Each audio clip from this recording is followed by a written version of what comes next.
যাদবপুর বিশ্ববিদ্যালয়ে ঘটে যাওয়া ১লা মার্চের ঘটনার প্রেক্ষিতে যাদবপুর বিশ্ববিদ্যালয়ে অচলাবস্থার সৃষ্টি হয়েছে এবং যেখানে যাদবপুর বিশ্ববিদ্যালয়ের প্রধান যিনি ভিসি স্যার তিনি যাদবপুর বিশ্ববিদ্যালয়ে আসছেন না।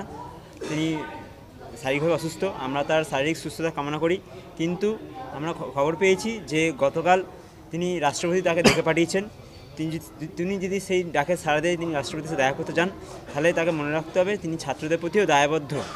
এবং এর ১লা মার্চের ঘটনার জন্যে শিক্ষামন্ত্রীর গাড়ির তলায় একজন ছাত্র চাপা পড়ে এবং তারপর থেকে তৃণমূলী গুন্ডাদের হাতে নানান রকমভাবে ছাত্র আহত হয় এবং আক্রান্ত হয়। এর প্রতিবাদে যাদবপুর বিশ্ববিদ্যালয় থেকে শিক্ষামন্ত্রী নামে একটি এফআইআর দায়ের করার জন্য হিট অ্যান্ড রান কেস এবং বাকি অন্যান্য যারা ছিলেন, যারা ছাত্রদের আক্রমণ করেন, তাদের বিরুদ্ধে এফআইআর করার দাবিতে যাদবপুর বিশ্ববিদ্যালয়ের সাধারণ ছাত্রছাত্রীরা অবস্থানে বসেছেন এবং যতক্ষণ না কেউ এসে আমাদের দাবি মানছেন ততক্ষণ অবস্থান চলছে।